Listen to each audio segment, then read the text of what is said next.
The Fed can't necessarily help ease those supply chain constraints if companies aren't willing to kind of either amp up production. And so to me, once again, it's a reminder inflation is going to stick around for a lot longer, and that's a lot of pain on Main Street. Just got about 25 seconds.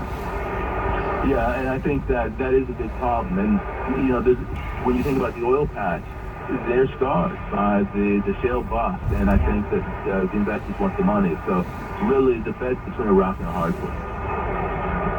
Yeah, if anybody knows about booms and busts, right, Tim, it's like the energy sector as well.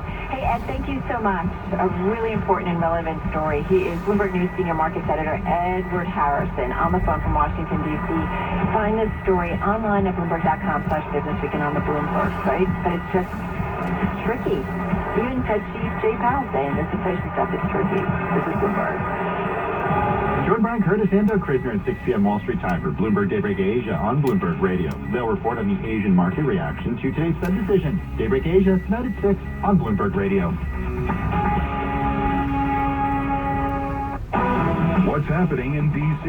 This is turning into a very different campaign cycle. Bloomberg's Joe Matthews speaks to the insiders with the answers. The former ambassador to China is with us And brings you the top stories of the day from in and around our nation's capital. Nearly $40 billion emergency Ukraine spending bill. Bloomberg Sound On with Joe Matthews. Weekday afternoons at 5. Bloomberg 1130, the Bloomberg Business app, and BloombergRadio.com. Dear Calvary Hospital, there is no better caregiver on earth than our mom, Mary Houlihan. She taught us the value of our family, our Catholic faith, and caring for those in need. After raising the 6 of us, Mom went back to college and earned her doctoral degree in social work from Fordham University. Then she volunteered at her beloved Calvary Hospital. There she witnessed tender love and care for end-of-life patients as never before. During her final days, Calvary was there for her, making Mom's last journey peaceful and pain-free. She received the dignity and compassion she so greatly deserved. God bless you, Calvary Hospital, the Houlihan family. This is Frank Calamari, president of Calvary Hospital. To learn more about our unique Calvary care, call us at 718-518-2000. Calvary Hospital is where life continues. The following is a commercial message. This is important news. If you have unfiled tax returns, the IRS is shifting gears and ramping up investigations on non-filers this year. If you fail to file your tax returns for a year or more, or you owe back taxes, now's the time to call Optima Tax Relief before the IRS finds you. Optima is America's #1 most trusted tax resolution firm, specialized in helping individuals, families, and businesses get right with the IRS. They're experts in the Taxpayer Relief Initiative, a powerful new program that can make resolving tax issues easier. A+ rated with the Better Business Bureau, Optima's award-winning team has helped thousands of people protect their paychecks, bank accounts, homes, and businesses by putting their tax problems to rest, resolving over $1 billion in tax debts for their clients. Call Optima now for a free consultation. Call 800-395-3455. 800-395-3455. 800-395-3455. Optima Tax Relief. Some restrictions apply. For complete details, please visit OptimaTaxRelief.com. Maureen Duff, Global Head of Marketing at BNY Mellon's Pershing, talks about their upcoming Insight Conference. Insight provides its attendees across the financial advice community this incredible opportunity to network, hear from world-class speakers, and see the latest solutions in the marketplace. It's 3 days of inspiration, and we're so excited to be back in person and welcome everyone to Grapevine, Texas from June 15th to the 17th. We have over 80 dynamic sessions where attendees can customize their agenda from showcase stages and breakouts to intimate master classes and learning labs. And the topics are critical to future-proofing a wealth management business today, including managing talent and top investing trends like digital assets, direct indexing, ESG, and much more. We've reimagined Insight so you can reimagine your business. Visit BNYMelloninsight.com to learn more or register. Pershing LLC, member of FINRA, NYSE, and SIPC. It's evening at the steakhouse, but Pete's reading his phone instead of the menu. Why? He's on bankofamerica.com, learning how the economy is digesting higher food prices. It's his go-to source for cutting-edge insights and trends. For insights so impressive, You can't stop getting smarter. Visit bankofamerica.com/smarter. What would you like the power to do? Bank of America N.A., member FDIC. 429 on Wall Street. Time for drive time traffic. We do it every 15 minutes right here on Bloomberg Radio. Ed Kalegi, Spring at Brook Parkway. What's going on? Tim, there was an accident on the southbound Springbrook by Central Park Avenue in Yonkers. Looks like the left and center lanes are now blocked because of this. Traffic at a standstill from Tuckahoe Road northbound. Everyone slows down to see what is going on. Looks like the ride, if you're traveling in Manhattan, already a very steep proposition both sides of town. Northbound to the west side, slow 50s on up. East side, 30s all the way on up in pockets. Westbound on the Bruckner, still a crash. The Sheridan, 15 minutes from White Plains Road. Holland Tunnel, 30 out, 15 to 20 in. 15 out, 30 in at the Lincoln Tunnel inbound. George Washington Bridge, 40 up, 40 down. It's a very heavy ride both ways. Over on the Cross Bronx Expressway, traveling over in New Jersey, looks like 80 with some heavy delay westbound from exit 64 in towards exit 57 in Rhode Island. Bloomberg 1130, 3-day weather. Now, for tonight, partly cloudy, showers overnight. You'll be sleeping, so what? Low near 65. Thursday, scattered showers, high 75 to 80. Friday morning, sun, afternoon showers, and thunderstorms, high 85 to 90. Then Saturday, sunny, breezy, highs in the mid-70s.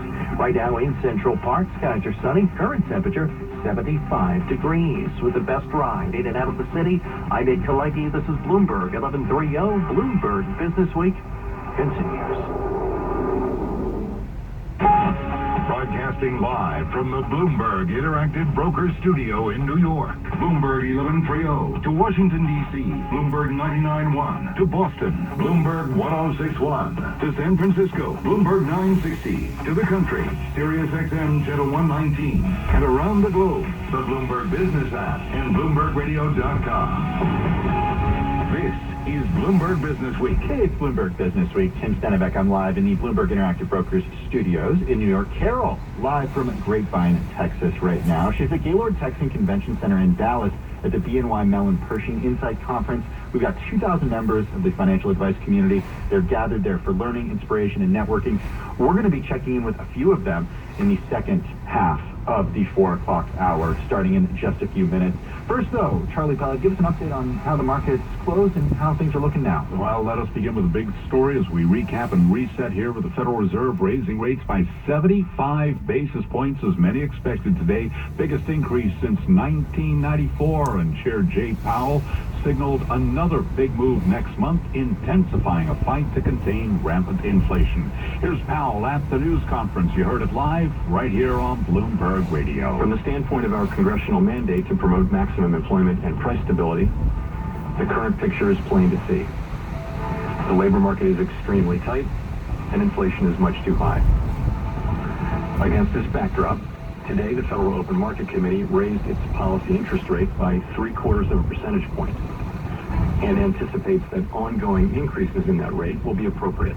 Reaction to the move from Doug Sioka, CEO of Kavar Capital, who is our guest right here on Bloomberg Business Week. At some point, right, the market or investors will view the Fed for what they are, right? They are a reactionary, data-driven, policy-setting committee. And we need to stop trying to game actions based on intermediate communications that the Board of Governors is happy to espouse when they're on their speaking tours. So today the Fed hikes by 75 basis points. Powell saying 75 or 50 likely in July. Stocks rallied on the news, with the S&P ending the session today up 54 points, up 1.5%. The Dow up 303, up 1%. The Nasdaq Composite Index up 270, up 2.5%. Nasdaq 100 Index also up by 2.5%. 10-year yield 3.28%. 2-year yield 3.21%. Spot gold up 1.5% today, $18.35 the ounce. Another retreat for Bitcoin, 9 in a row, down 1.3% now at 21,705. And crude oil slumped 2.5% today, $1.16 the ounce. And to be clear, gold up 1.5%, $18.35 the ounce. Recapping, the Fed raises rates by 75 basis points. S&P up 54, up by 1.5%. I'm Charlie Pellet, and that is a Bloomberg Business Flash. All right, Charlie, thank you so much. I am Carol Master. I'm live from the Gaylord Texas Convention Center in Dallas, Texas at the BNY Mellon Pershing Insight Conference. There are several thousand members of the financial advice community. They are here. They're coming out of sessions. They're coming out of keynotes. And it's all about learning, inspiration, networking, and really understanding kind of the next set of trends. And we're going to have some conversations from there as well. And I've also got a Dallas Cowboy, or at least somebody in a costume walking around too as well. Not a costume, Carol. It's Texas, you know? It's probably a real cowboy. You mean it's a real cowboy? It's a real cowboy?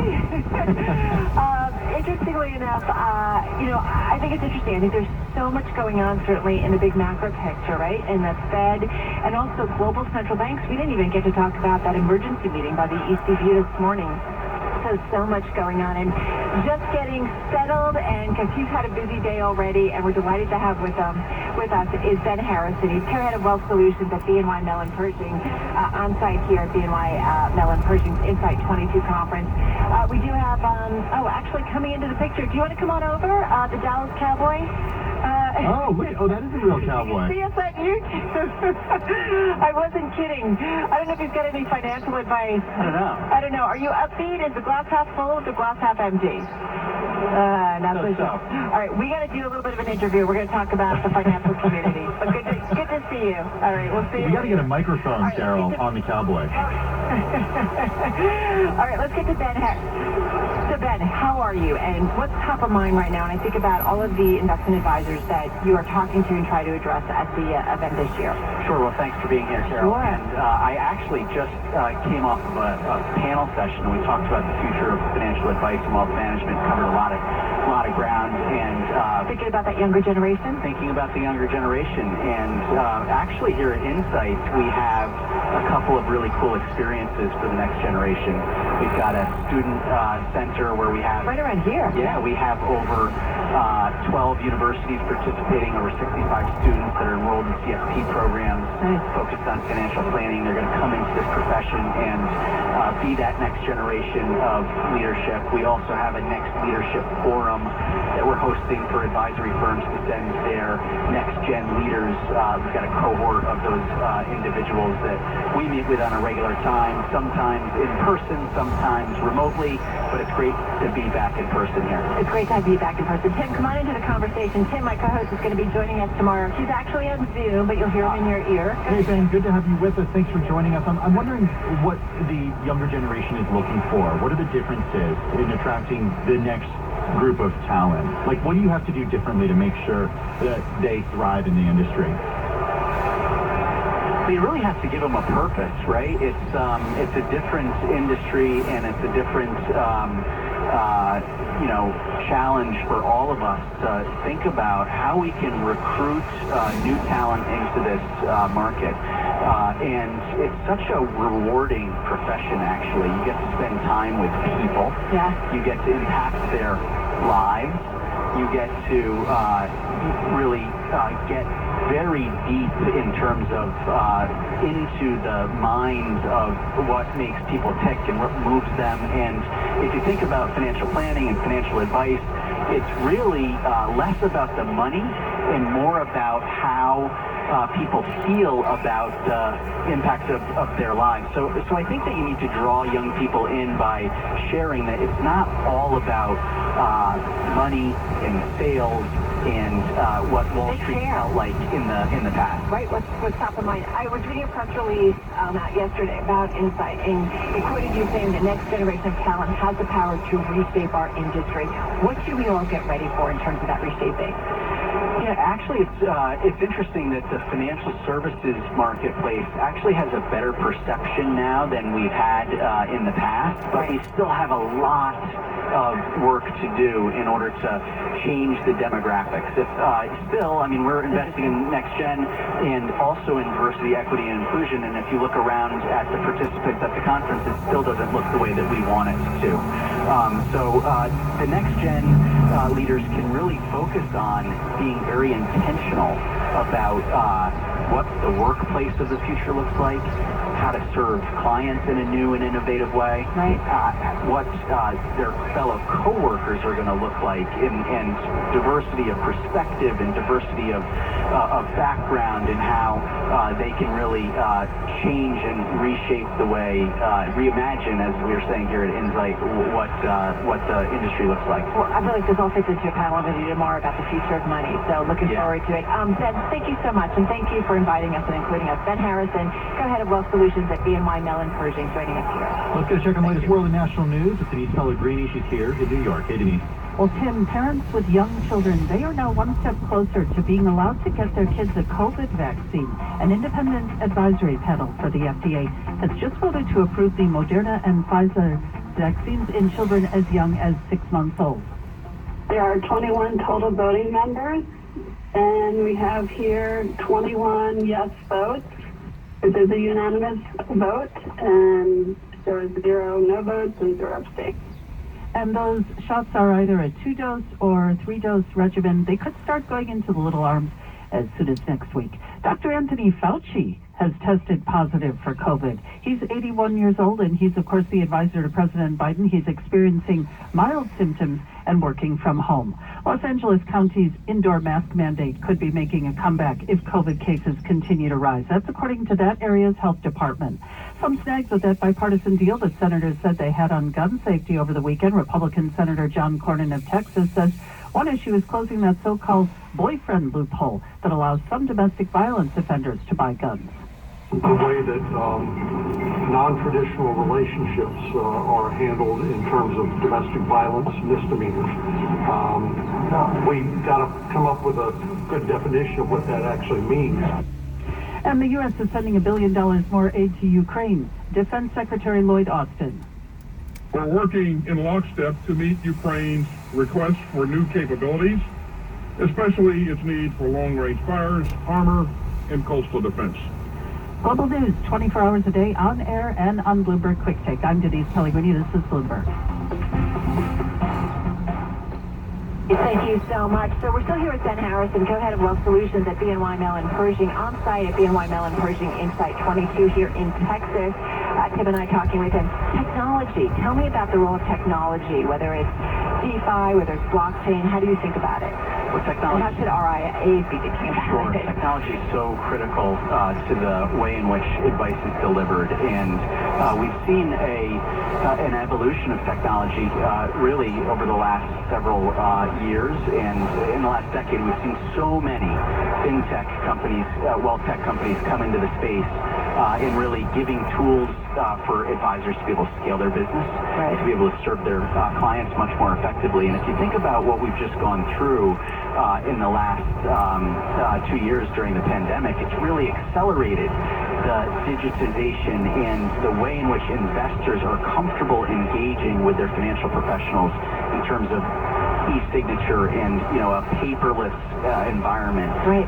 We declared here at Insight we're going paper-free in 23. Don't look at my papers, Yeah, you got papers all over the desk here.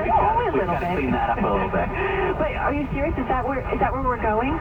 Oh, absolutely. In terms of the way in which the entire financial advice spectrum is going to be, invested in and evolve over time, is really we're going to go to a paper-free environment. Now, there's going to be a need for tools and solutions to be able to have that all digital, and to be able to have a collaborative experience with an advisor and investor, but we're going to get there. All right, just got about 20 seconds here. Metaverse, do you think about that? Is that something realistically that everybody has to be talking about? Maybe not for tomorrow or 5 years from now, but maybe a little bit longer? Well, look, we're doing this interview with one person remote, one person here. That's and we've gone there during the pandemic where clients are on Zooms. We are able to, instead of flying all over the country, we are able to meet with our clients on a very regular basis. Yeah. But nothing replaces an in-person meeting either. But you're right. But it does give us another tool to play with. Ben Harrison over at BNY Mellon Pershing. Thank you. The Tri-State Business Report.